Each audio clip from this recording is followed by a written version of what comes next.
Film ini langsung dibuka dengan adegan yang cukup mendebarkan, di mana sekelompok polisi sedang bersiap-siap menggagalkan transaksi obat-obatan terlarang besar-besaran. Di tengah suasana yang tegang, seorang anggota sindikat berbadan besar masuk ke klub malam dengan membawa sebuah tas yang berisi obat-obatan terlarang. Tak lama kemudian, salah satu karyawan klub malam itu mendekatinya dan mengambil tas tersebut. Karyawan ini kemudian bersiap mengganti baju untuk membawa barang haram itu ke tangan bandar utama. Tapi sebelum dia sempat bergerak, tiba-tiba seorang wanita muncul dari belakang dan menyetrumnya sampai pingsan. Polisi yang sudah menunggu di luar sudah bersiap untuk menangkap karyawan itu. Tapi setelah lama menunggu, karyawan tersebut tak kunjung muncul juga. Akhirnya, mereka memutuskan untuk menangkap si anggota sindikat berbadan besar tadi. Sayangnya, polisi hanya bisa gigit jari karena mereka tak menemukan barang bukti. Di tengah polisi yang sedang frustasi, wanita misterius yang ternyata adalah seorang dancer di klub malam itu malah merayakan malam itu dengan bahagia karena berhasil mencuri obat-obatan terlarang tersebut. Cut to the next scene. Inilah saatnya kita kenalan dengan tokoh utama kita. Namanya Cha Tae-sik, atau lebih gampang kita panggil saja Tae-sik. Pria ini baru saja pulang dari berbelanja, yang kemudian disambut oleh tetangganya yang masih kecil, namanya Somi. Anak ini polos tapi sedikit cerewis. Sehari-hari, Tae-sik menjalankan bisnis pegadaian di apartemen tempat dia tinggal. Setelah melihat Tae-sik yang pulang membawa daging, Somi langsung bilang kalau dia juga suka makan daging. Tae-sik yang awalnya cuek, akhirnya menyerah dan mengajaknya makan siang bareng. Dan dari sini kita juga tahu bahwa Somi hanya berasal dari keluarga yang biasa-biasa aja. Dia juga hidup dalam keluarga yang broken home. Dan karena itulah kenapa dia lebih sering menghabiskan waktu di luar rumah. Gak lama setelah makan, terdengar suara teriakan dari balik pintu.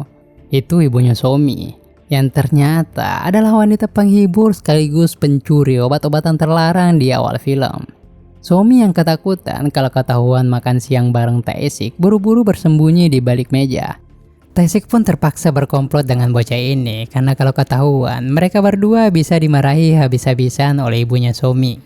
Setelah itu, ibu Somi menggadaikan kamera beserta tasnya yang ternyata adalah barang curian dari transaksi obat-obatan terlarang pada malam hari sebelumnya. Setelah insiden penangkapan yang gak membuahkan hasil, kita kembali ke si anggota sindikat berbadan besar yang sebelumnya telah ditangkap. Gak lama setelah ditangkap, dia langsung dibebaskan karena gak ada barang bukti. Di tempat berbeda, di markas sindikat obat-obatan terlarang, kekacauan transaksi yang gagal bikin situasi makin runyam. Pemimpin besar dari Cina, Oh Ming-gyu, ngamuk besar. Saking marahnya, dia nggak berhenti menampar Man-sik, salah satu bandar dalam organisasi yang sama. Myung-gyu kemudian memberikan ultimatum bahwa Man-sik punya waktu 3 hari buat nemuin barang curian itu, atau nyawanya jadi taruhannya. Malam itu, Ibu Somi kedatangan pacarnya. Ada pertengkaran di antara mereka gara-gara barang curian yang disembunyikan Ibu Somi. Ternyata dia berani mengambil resiko ini karena ngerasa bayarannya nggak cukup sebagai dancer. Gak cuma pengen jual barang itu, ternyata Ibu Somi juga pecandu berat. Makanya gak heran kalau Somi sering banget lari ke tempat Tae-sik untuk mencari ketenangan. Malam itu, Somi meminta izin kepada Tae-sik untuk nginep di apartemen miliknya. Di sela obrolan mereka, Somi mengungkapkan perasaan terpendamnya. Dia sering banget dianggap sampah sama orang-orang di sekitarnya. Bahkan sejak kecil nggak ada yang benar-benar menginginkannya, bahkan termasuk ibunya sendiri. Pagi-pagi buta, Somi pergi setelah diam-diam memberikan nail art ke jari Tae-sik. Setelah itu, kita lihat Tae-sik mengunjungi sebuah tempat yang ternyata adalah makam istrinya. Di sana ada sebuah sepatu bayi yang menguak trauma masa lalunya. Saat dalam perjalanan pulang, Tae-sik ketemu lagi dengan Somi. Tapi kali ini Somi terlihat sedang dipukuli oleh seorang ibu-ibu karena ketahuan mencuri. Dari jauh, Somi melihat Tae-sik dan dengan penuh harapan dia menunjuk ke arah Tae-sik, berharap agar pria itu bisa menolongnya. Namun saat polisi menghampiri, Tae-sik malah mengabaikannya, berbalik dan kemudian pergi. Malam harinya, Tae-sik dan Somi kembali bertemu di sebuah toko dekat apartemen. Somi terlihat kesal, lalu kembali mencuri dari toko itu. Untungnya, kakek penjaga toko itu baik hati dan membiarkan Somi pergi. Dia sambil berkata kalau suatu saat dia pasti akan belajar dari kesalahannya. Di ujung lorong yang gelap, sebelum masuk ke rumah, Somi minta maaf ke Tae-sik.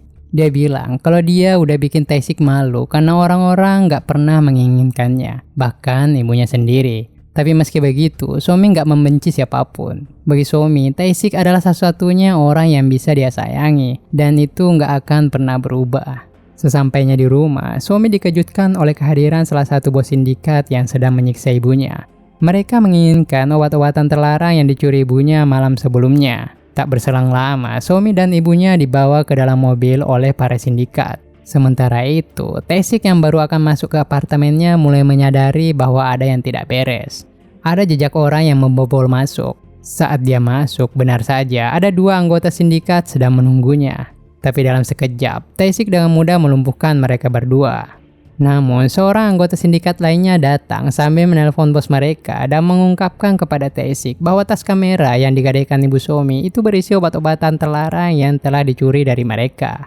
Para sindikat ini memberikan kesepakatan bahwa mereka akan membebaskan Somi dan ibunya jika Tae-sik menyerahkan tas itu. Tanpa pilihan lain, Tae-sik terpaksa menuruti permintaan mereka. Tapi seperti biasa, penjahat tidak akan pernah menepati janjinya. Mereka malah membunuh salah satu dari anggota mereka sendiri dan kemudian kabur dari sana. Tae-sik yang mulai frustasi mencoba menghubungi polisi untuk melaporkan kejadian ini. Tapi upaya yang dilakukannya pun sia-sia. Tiba-tiba, telepon milik salah satu anggota sindikat yang sengaja ditinggalkan di apartemen Tae-sik berdering. Bos sindikat itu menawarkan kesepakatan baru bahwa mereka nggak akan menyakiti Somi dan ibunya jika Tae-sik bersedia menjadi kurir obat-obatan terlarang dalam transaksi besar berikutnya. Tae-sik yang kehabisan pilihan mengikuti semua instruksi yang diberikan. Mulai dari mengambil mobil di parkiran, menuju tempat paket disembunyikan, hingga akhirnya mengantarkan barang itu kepada Myung-gyu. Namun, ketika sampai di tempat Myung-gyu, situasi terlihat tegang. Myung-gyu salah mengira kalau Tae-sik adalah pembeli obat-obatan terlarang, bukan sekedar kurir. Gak lama kemudian, telepon dari Mansik masuk, memperingatkan bahwa polisi akan segera tiba dan sekarang Mansik siap mengambil ahli bisnis obat terlarang di Korea. Rupanya, Tae-sik dijadikan umpan untuk menjebak sindikat senior ini. Tae-sik kemudian dipukuli habis-habisan dan dilempar keluar dari gedung itu.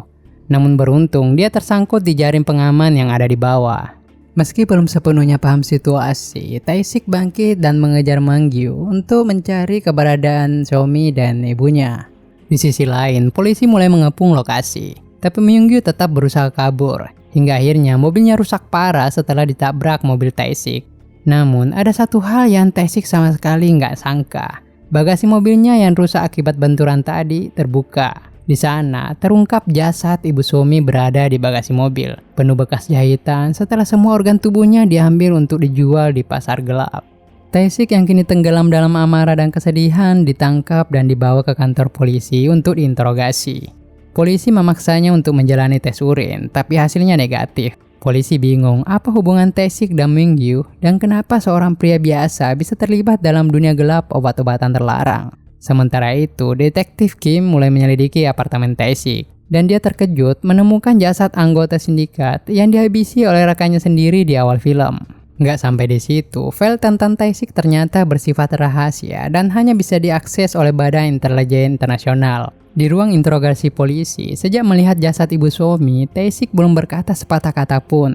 Ia hanya terdiam, sampai akhirnya dia melihat kartu permainan yang pernah diberikan Somi kepadanya. Dari situ, Tae-sik membuat keputusan bahwa dia akan mencari dan menemukan Somi apapun yang terjadi, dan membalas dendam dengan tangannya sendiri.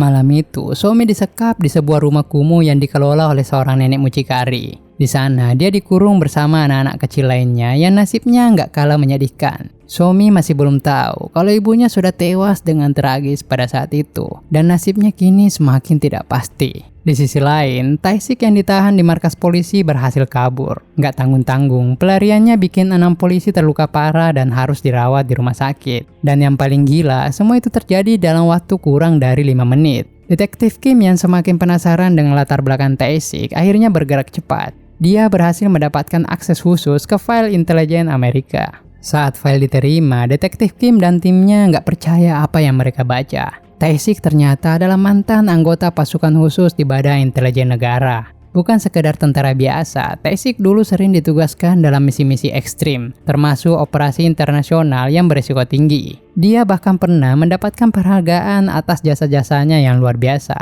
Sementara itu, Tae-sik sedang melacak keberadaan Yong-sik. Pencariannya dimulai dari toko di mana Yong-sik memberi HP ilegal yang digunakan untuk menjalankan transaksi gelapnya. Tae-sik nggak buang waktu. Begitu sampai di sana, tanpa basa-basi dia langsung melumpuhkan para preman yang berjaga di toko itu dan berhasil mendapatkan informasi tentang keberadaan Yong-sik. Di tempat lain, Yong-sik akhirnya menemukan pacar ibu Somi yang ikut terlibat dalam pencurian obat-obatan terlarang milik mereka. Gak ada ampun, dia juga dihabisi tanpa belas kasihan. Hari itu, Yong-sik juga mengirim Rowan untuk menyingkirkan Mung-gyu yang berhasil lolos dari kejaran polisi. Rowan bukan orang sembarangan, dia punya kemampuan bela diri yang luar biasa. Dia seorang diri berhasil membantai Ming-gyu dan bawahannya tanpa kesulitan yang berarti. Sementara itu, Tae-sik berhasil mengatur pertemuan dengan salah satu anak buah Yong-sik yaitu Kim Do-chi di sebuah klub malam. Tae-sik dengan tenang berhasil masuk ke tempat itu. Bahkan secara tak sengaja dia berpapasan dengan Man-sik saat naik lift ke lantai atas. Singkat cerita, Tae-sik berhasil bertemu Kim Do-chi dan memberinya pelajaran berharga. Namun sebelum interogasinya selesai, Rowan muncul dan menembakinya hingga sempat mengenai perutnya. Ketika peluru habis, Rowan memilih kabur di tengah kerumunan orang yang sedang berpesta di klub malam itu. Man-sik tiba-tiba muncul beberapa saat kemudian dan menjatuhkan sebuah HP untuk Tae-sik. Di saat bersamaan, detektif Kim juga tiba dan mengejar semua orang yang terlibat. Man-sik dan rombongannya berhasil kabur, sementara Tae-sik yang terkena tembakan berusaha melarikan diri dengan sisa-sisa tenaganya.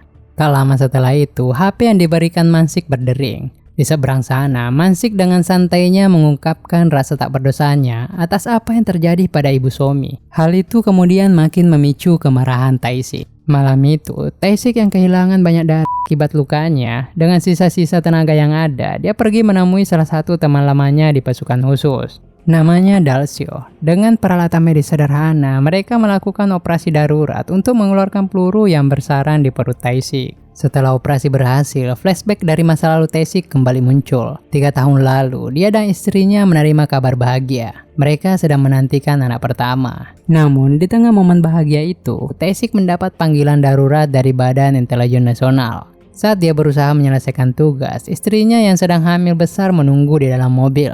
Namun, sebuah truk tiba-tiba menabrak mobil tersebut, menghancurkan mobil itu hingga tak berbentuk, membuat istri Tae-sik tewas seketika.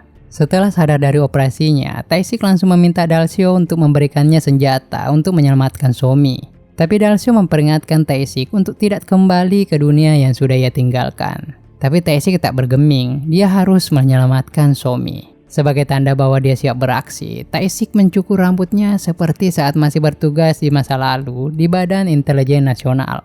Detektif Kim kemudian berhasil menelpon Tae-sik, memberitahukan bahwa keberadaan Somi telah ditemukan di sebuah lokasi di tengah kota. Namun, Detektif Kim sebenarnya punya agenda tersembunyi. Dia berharap bisa memancing Tae-sik ke sana dan menangkapnya. Sebelum menutup telepon, Tae-sik memberi informasi bahwa dalang dibalik semua tragedi ini adalah Yong-sik dan Man-sik. Setelah mendengar nama-nama mereka dari Tae-sik, Detektif Kim dan timnya bergerak cepat. Keesokan harinya, mereka menuju pelabuhan untuk menemui Jang Du-sik, mantan napi yang masih aktif dalam bisnis obat-obatan terlarang. Daripada kembali mendekam di penjara, Du-sik memilih membongkar informasi tentang sindikat Yong-sik dan Man-sik. Dia mengungkap sistem kejam kartel obat-obatan terlarang Yong-sik dan Man-sik, di mana anak-anak digunakan sebagai kurir obat-obatan terlarang untuk menghindari kecurigaan polisi karena menganggap anak-anak tidak berbahaya. Sementara itu, sejak semalam, Tae-sik sudah berada di wilayah tempat Somi disekap. Dia terlihat sibuk mencari vending mesin yang rusak. Ternyata, vending mesin tersebut digunakan sebagai tempat transit mainan yang diselundupkan dengan obat-obatan terlarang. Anak-anak seperti Somi dipaksa mengambil mainan itu untuk ditukarkan dengan sepatu di toko game. Sepatu-sepatu itu berisi kartu ATM sekali pakai yang digunakan untuk menarik uang hasil transaksi obat-obatan terlarang. Setelah berhasil menarik semua hasil transaksi obat-obatan terlarang tersebut, anak-anak itu kemudian dibawa kembali ke markas mereka. Tae-sik berhasil mengikuti jejak anak-anak yang ditugaskan mengambil mainan. Meski keberadaannya sempat terdeteksi polisi, dia berhasil meloloskan diri setelah melumpuhkan beberapa petugas yang mengejarnya di sana. Di tempat Somi disekap, salah satu anak yang sudah beranjak remaja dibawa keluar dengan dalih orang tuanya telah dibebaskan. Tapi kenyataannya, anak-anak ini dikirim ke tempat operasi ilegal, di mana organ mereka akan diambil dan dijual di pasar gelap. Anak buah Mansik termasuk Rowan sering nongkrong di tempat Somi disekap. Rowan bahkan sempat terkesan oleh kebaikan Somi yang tanpa rasa takut mengobati luka yang ada di jidatnya. Tae-sik yang terus memantau berhasil mengikuti mobil yang membawa anak-anak tadi ke sebuah gedung tua yang ternyata digunakan sebagai pabrik produksi obat-obatan terlarang. Di sana, Yong-sik bertugas sebagai pengawas. Pemandangan yang dilihat Tae-sik sangat menyayat hati. Anak-anak kecil dipaksa bekerja dalam kondisi yang membahayakan kesehatan mereka. Jika ada yang meninggal saat bekerja, Yong-sik malah senang karena organ mereka bisa dijual di pasar gelap. Bahkan anak-anak ini juga dijadikan sebagai kelinci percobaan untuk produk-produk baru yang mereka racik. Tae-sik yang sudah diambang batas kesabarannya akhirnya meledak. Dia menghajar Yong-sik dan anak buahnya tanpa ampun, menyiksanya hingga nyaris tak bernyawa. Dalam puncak kemarahannya, Tae-sik menelpon Mansik. Dia memberikan ultimatum, jika Mansik ingin saudaranya selamat, mereka harus membebaskan Somi. Sehingga pertemuan pun akhirnya diatur. Namun bagi Tae-sik, Yong-sik tetap harus mati sebagai penembusan dosa atas semua yang telah ia lakukan. Pada malam yang sama, Detektif Kim dan timnya berhasil menggerebek rumah nenek mucikari. Kemudian membebaskan anak-anak yang ditahan di sana. Tapi sayangnya, Somi sudah dibawa oleh Rowan ke tempat operasi legal atas perintah Mansik. Penuh dendam dan amarah pada Tae-sik yang telah membunuh saudaranya, Mansik memerintahkan agar Somi dikembalikan dalam kondisi tak utuh, di mana kedua bola matanya harus dicongkel.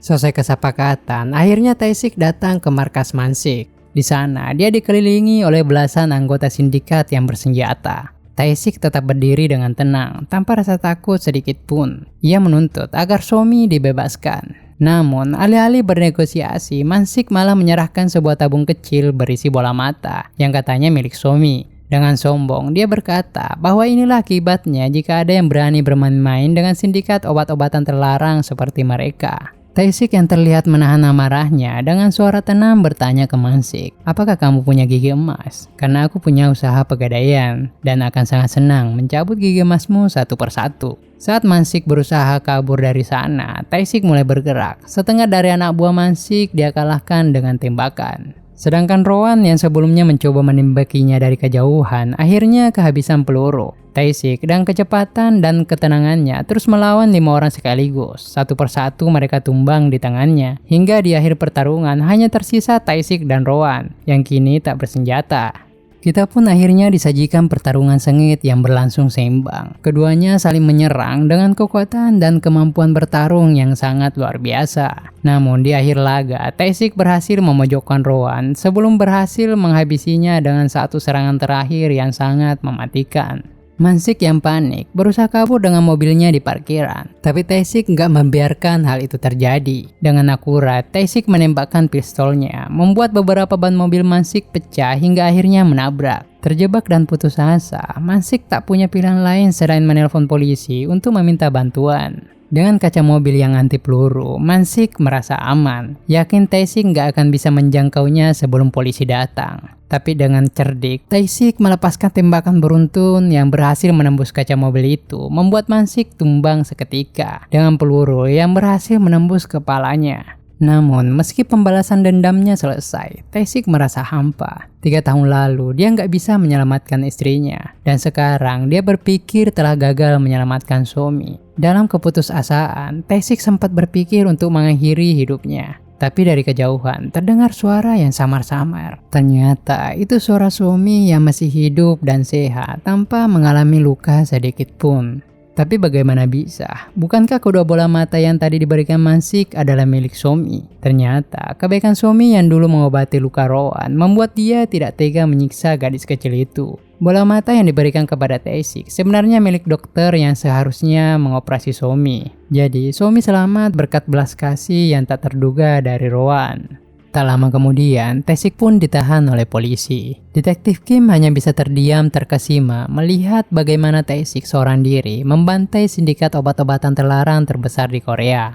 Di dalam mobil polisi, Tae-sik meminta satu hal sederhana. Dia meminta izin kepada polisi untuk singgah dan membelikan Somi perlengkapan sekolah sebagai tanda perpisahan. Dalam momen yang penuh haru, Tae-sik juga meminta maaf kepada Somi atas perlakuannya yang dulu sempat mengabaikannya saat Somi tertangkap mencuri. Dia juga mengungkapkan bahwa sejak kematian istrinya, dia tidak pernah tersenyum lepas. Tapi kali ini, Tae-sik terlihat bahagia karena berhasil menyelamatkan Somi, seseorang yang sudah dianggap sebagai putrinya sendiri. Di adegan terakhir, Somi memeluk Tae-sik sambil berlinang air mata. Momen ini menjadi penutup yang penuh kehangatan, dengan kisah yang penuh dengan kekejian, pengorbanan, dan cinta.